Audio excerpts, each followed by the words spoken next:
Hi Laura, thanks for joining us. How are you doing today? I'm doing well, thank you, and excited to be on. How are you? Yeah, good. We're filming this kind of middle of October and you've got a storm up there in Scotland. You're not blowing away or anything. No, but I do have a paddling pool sitting in my living room in case the ceiling drips, which it did the last time we had a storm. So yeah, but feeling cozy, feeling like bunkered down, which is quite nice. Okay. And watching wheelie bins blow past in the window, which is Okay. quite funny. Well, hopefully that paddling pool doesn't fill up during this interview, and we should be okay. But so, Laura, can you tell us a little bit about yourself? Kind of a 30-second intro, if nobody's come across you or they don't follow you on social media. Who are you, and what do you do? Sure. So I'm Laura Young. I'm based up in Dundee in Scotland, one of the best countries in the world, in my opinion. And I guess I do a few things, but I would explain or describe myself as an environmental campaigner and a climate scientist. So I spend my time doing PhD research into climate change, climate resilience, how we build up our communities and do it with people in the face of climate change, but also campaign about a whole bunch of issues, plastic, waste, and I exist online as Less Waste Laura, which is where I do loads of my campaigning. And so I've been doing that for years and years and years, and love talking about the amazing change that we can make to make our world a bit more sustainable. And it's really interesting. You say you've been doing the online stuff for years and years and years. When you first started that Instagram account, you've got a really big following now. Did you expect that? I guess it's kind of crept up on you a little bit, but has it been a bit of a surprise along the way to see the momentum that's gathered around that? Completely. And actually, the origin of it was in 2018. So we just had Blue Planet, and everyone was realizing plastic was a huge issue. And for my New Year's resolution in 2018, I just decided, okay, this year I'm going to try be more sustainable, kind of whatever that looks like. And I picked plastic as a way to do it. And as I started in the January, I was trying new products, I was trying ways of reducing my waste and using my academic research background to also try and figure out, why are things sustainable or unsustainable. And along the way, people were asking me, oh, what was that product? Or could you tell me a bit more about why that's better or why that's worse? And as I started going along the year, I realised I should probably start writing this down. People might find this interesting. So in the January, I started Less Waste Laura. I did it on Instagram and I started it as a completely separate page because I thought I don't want to bore people that I actually know if they don't want to find out. And I just started documenting it. And I think it really just hit a wave of interest. People saying, yeah, I want to do the same. I want to learn more about this. And so now it's obviously more than just Instagram, it's other places, but it's also now, yeah, a huge community of people who are all wanting to be more sustainable individually, but also kind of campaign and learn about the bigger issues, which is fantastic. But yeah, definitely caught me by surprise. And it's quite a exciting thing to have experienced over the last few years. And you probably maybe have a love-hate relationship with the word influencer, right? But you have Yeah. tens of thousands of followers. And so what I really like is the fact that when we sometimes think about influencers, we think about the bad kind of influencer. But in its purest term, this is what influencer is talking about. It's someone who's using the digital platform for good to change people's habits, to educate them, to inspire them to action. And you actually won an award for that, didn't you? And the Scottish Influencer of the Year, which is great. Yeah, I mean, it was very exciting. And actually, it was funny because they had a whole awards show, and I was kind of there standing amongst like beauty and fast fashion influencers and all these people that do kind of the complete opposite, but we all work in the same space. We all work online. And yeah, I was up for the category inspiration, which feels really ridiculous to say. But actually, I think, and I'm trying to stay humble, when the awards were happening and when they were, announcing all of these categories, when the inspiration category came up, they said, now here's all the nominees, but actually this is one of the most important awards because they're actually trying to do Yeah. something different online. And certainly it's been amazing to be in that space and try and encourage people to think about, yeah, how much influence you do have. On a day-to-day basis, we all speak to people, colleagues, friends, family, but some people, especially ones with big followings, in just a snap can post something online and thousands of people can see it. And with the way that social media is going as well, with platforms like TikTok and all these new ones, I can post something and millions of people will see it. So it's a real privilege to have that, but it is also something that I hold quite heavy, you know, want to take care of it and be responsible. But yeah, love-hate relationship with the words. I often say I'm an ethical influencer. I try and like use it but change it to define myself. But yeah, it's an interesting space to be in. You're not flying to Dubai and doing all of the photo shoots and stuff. I think that's probably safe to say. No. And a big part of your work and campaigning is around engaging with churches as well. Yeah. And at Spring Harvest, at the event every year, we often have whole seminar streams and in main sessions talking about the importance of climate care and where we are at this moment in time. And it's great to be able to talk to you now so that we can focus on that through my Spring Harvest all year round. But can you tell us a bit about your experiences with, particularly around the church and Christians? I'd like to make an assumption that it may be easier in those spaces because people know that what we have around us has been given to us by God that we have to steward. Is that the case, or is there still a little bit of a kind of conversation / argument to be had about the importance of it? You would assume that, right? I feel it's actually been one of the more tricky spaces to have this conversation. I think partly, you know, I've grown up in a Christian household. I've grown up going to church and I've had a Christian faith really all my life.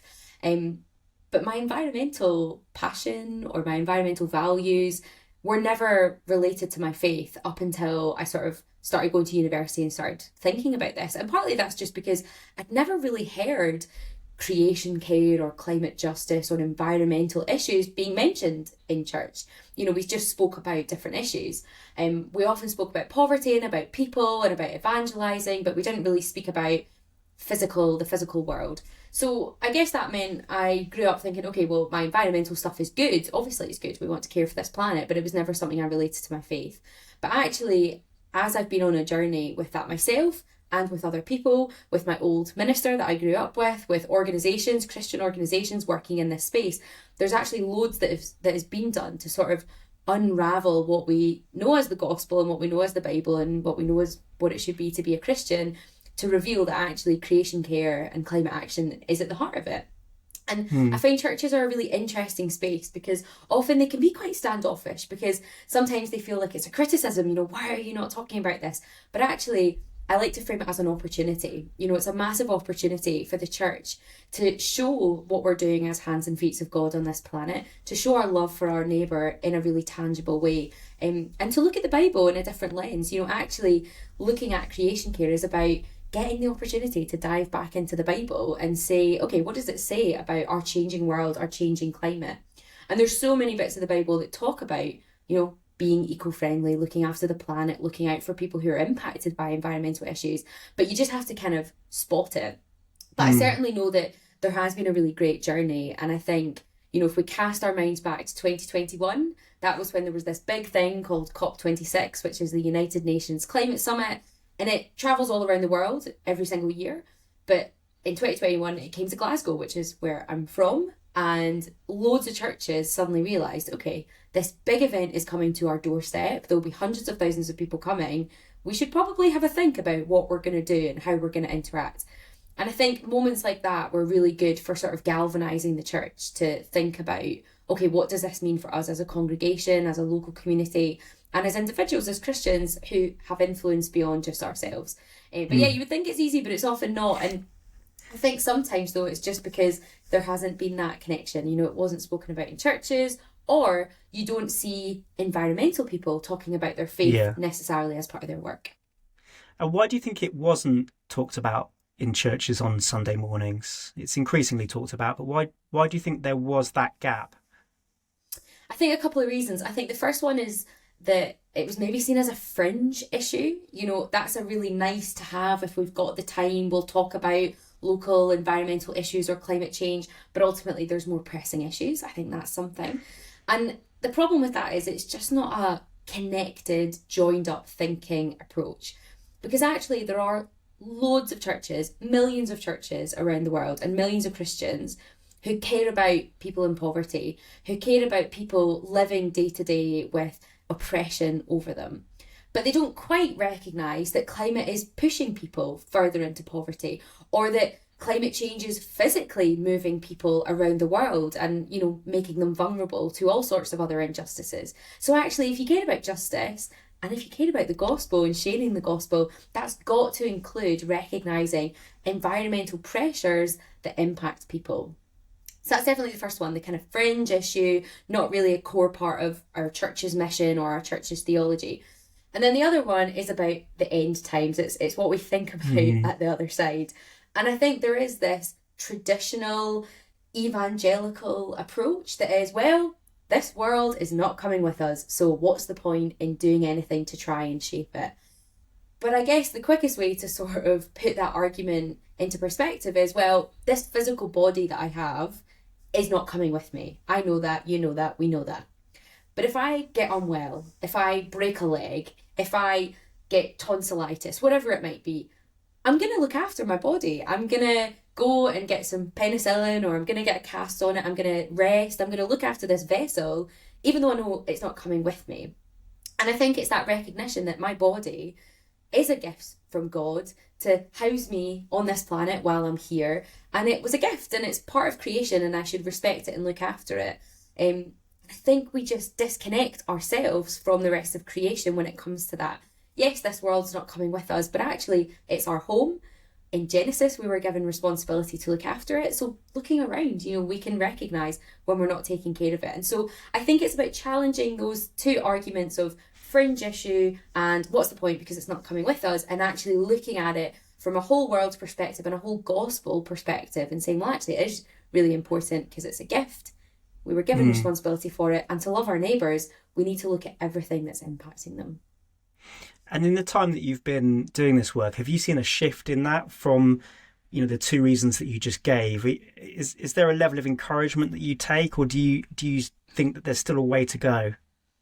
No, I think there's been a huge shift. Even if you just Google Christianity and climate change, for example, there is now hundreds of pages of resources and videos and things that you can go and read and look at. And 5 years ago, you probably would be picking through just a few options, and it might have been from some quite obscure websites or organisations that you hadn't heard of, whereas now it's very, very mainstream.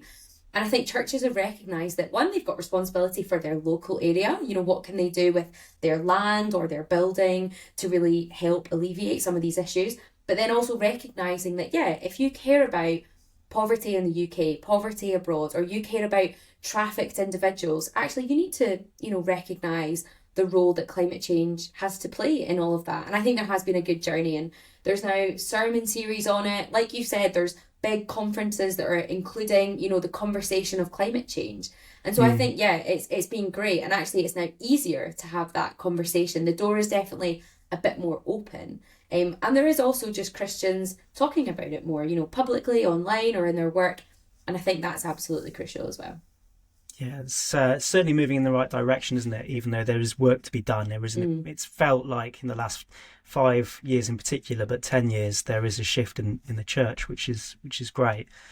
The question I've got that I struggle with is how we talk to our kids and teenagers about this subject. So I've got 2 young girls, and so I know that the decisions that I make today and the way that we tackle climate change and the climate emergency today are going to impact them more than it's going to impact me.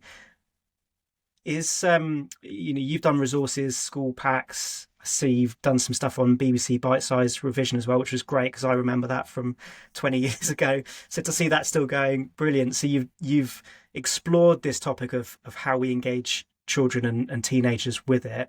What are the main pieces of advice you would give parents for starting that conversation? Yeah, I think the first thing is about really honest communication, and it's about, being open about the situation that we're in, not shying away from hard conversations, especially when now kids are very digitally literate. They see lots on their screens, whether that's social media or even at school, they get access to computers, they see news stories. So there's no point in trying to hide the reality that is climate change, but it's about, openly and honestly talking about the issues.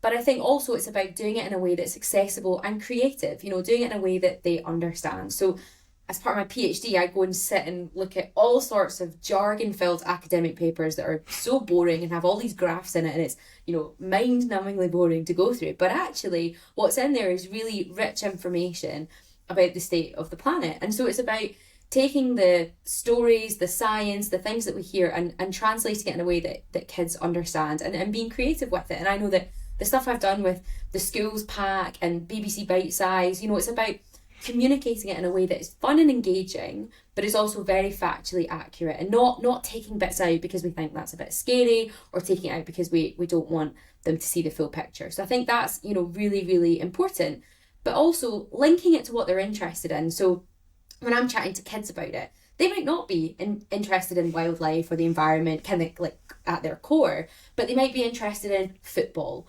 or rugby or some other sport. And one of the things that we've seen, right now, there's a storm going on outside, but also in summer we have really extreme heat. And in the last year, we've had lots of sports practices cancelled because pitches are flooded or because it's way too hot and we don't want to risk people running about. And actually talking to people who love sport, but having a conversation about climate in a context they will understand can help shape that. And so with kids, it's about saying, what are you interested in? Is it baking and cooking and food? Let's talk about climate change in a way that is representative of farming, and what foods are, what products might we see at risk of not being able to be grown around the world, and having it that way, or it's sport, or it's something else. And I think that's, really, really key for when we're chatting to kids about it. So it's, being creative, making it accessible. But I think the main other point to all of that is also about, we need to have a positive attitude to the solutions of climate change. So really, really important to get the facts there, important to tell the stories, but it's also important to paint a picture of what is possible in the future. What are we working towards? Because otherwise it's just doom and gloom, and that does nobody any good. It's about painting a picture of what we're aiming for. So I think about, for example, there's, in the UK, we are going after a concept of like 15, 20-minute neighbourhoods. Now, sometimes this gets painted as like a scary, we're going to trap everybody in a 15-minute local area and you're never allowed to leave, and that's you in a dome forever. And actually, that's not what it is. It's about saying we would love for people to, within 15, 20 minutes of their house, be able to walk or cycle to the GP, the shop, a beautiful green space, have the option to take public transport elsewhere, but actually be able to do things in a local space. And what's important for us is when we're talking about whether it's concepts like that, or concepts like big change with energy or transport or food or fashion, it's about painting that beautiful positive picture of what we're trying to aim towards. And I think that's the bit we always miss. It's about what is possible and how we're going to get there. So that would be like the absolutely key bit that I would want to encourage anyone really talking about climate change, but particularly to kids, is like to ask them, what would they like to see? What would they love to see in their local green park or space? Or what would they love to see in a future if they could create it, and start from that point. And what about the dynamic when hang on, I'm just going to ask that question again. Let me just mark it down. What about the dynamic that people living on the other side of the world might be impacted by climate more than we are? So obviously all the things you just described, very important, but this really is a matter of life and death for some people in Africa, other continents, particularly with teenagers, where, to make the stereotype, on their phones a lot, it's a lot about us now, consumer kind of messages, consumer culture, look inwards, not look outwards. How can we encourage teenagers to perhaps get a global kind of perspective on their actions and their thoughts and perspectives of the climate emergency? Yeah, I mean, I think this is, where education comes in. And I think sometimes it's about recognising that often we just don't know what impact we are having. And that's not because we're deliberately ignorant, it's not because we don't care, it's often because we just don't know. And I think, we've had examples of when that happens. So whether it's, there was all those news stories a few years ago about actually a lot of our recycling and waste in the UK just got shipped off overseas and dumped in other countries. Or there's been lots in recent years about the real impact of fast fashion and what impact that's having on people in supply chains, and really pushing our earth to its boundaries. So I think it's about really encouraging people to learn about what impact they have. And I think that's about all of us talking about it regularly. It's about us sharing really good resources that we might find around all these issues. But it is a hard one because I think we are quite sheltered and we don't always want to know. I think sometimes we also deliberately say, I really don't want to learn about that because I'm going to feel really guilty and I'm not going to know what I'm going to do about it. But I think that's where we need to also see that it's a system change. So there's so much that we can do as individuals to make a difference. I can do loads of stuff in my house that makes a difference, and I'll save waste or I'll save carbon emissions because I'm walking or cycling, whatever it might be. But we also need to recognise that we need change that's bigger than just individuals. And so that's when we need people to be saying, well, actually, I am quite helpless to knowing where I can get my clothes or my tech that I need for my work, for my job. But actually it's about saying, how can we change the system? And I think that's where young people are actually quite good though at, raising awareness for kind of protest, campaigning style stuff, but actually pushing people who are leaders of business or even like politicians, leaders of countries to say, we need to do better at a global scale and we need your help to do that. We need better policies, better regulation, better business. So I think it's important for us to know and be educated, watch documentaries, all that kind of stuff, but also recognise that we do need help from kind of upwards. We need big system change to be able to make the real difference, especially in the face of what is a justice issue, because it is many of the poorest who are the least contributing to climate change who are facing those impacts today. And you mentioned there about sometimes that feeling of powerlessness, because it's ultimately those bigger organisations on a national level, international level, that are kind of driving a lot of the emissions and other things. Some of that powerlessness can lead to climate anxiety. And so what can we do to explore the climate crisis with our kids in a way that doesn't kind of induce that anxiety? Or rather, if they're feeling anxiety around it, how can we help ease that? Yeah. I think, to be honest, what we've spoken about, how we communicate it is one of the most important things. So not, pushing it to the fringe, recognising it as an important issue, is huge. And I think as a Christian, this is the great bit, because I think prayer is also really powerful when it comes to any anxieties, any at all. But particularly with eco-anxiety, it's about, praying for climate change, for people in power to be making the right decisions, but also just to kind of pray as a way of processing what we are learning and feeling, and recognising that we're not doing this on our own and we're not feeling this. God also, feels for the world, feels for his people who are being impacted by this. And it's almost a shame when I'm in a space that isn't full of Christians, because I can say that but also recognise that not everyone has that as something they can do. But so I think that's a huge thing, and it's about praying. And there's been great resources around prayer to help, because where do you even start praying for climate change? Like, that is so impossible. But I think there's resources out there. I know that even things like Lectio 365 has done things around some of the climate conferences around that, and there's loads of amazing resources. So it's kind of tackling it from there. But the one thing to me that is really critical about any anxiety, but climate anxiety in particular, so if you were worried about something, if you were anxious about something to do with your work or to do with family life or to do with money, we would want to help you out and support you, but we would also be saying, okay, Dan, what is the root cause of this anxiety and how can we tackle that as well? If it's a money issue, let's sit down and work out some budgeting. If it's a family issue, let's sit around the table and talk about it. If it's a work issue, let's work out what we can do to support you, upskill you, or do you need a new job? And so when we think about climate anxiety, we also need to be thinking about, okay, well, what is the root cause of this?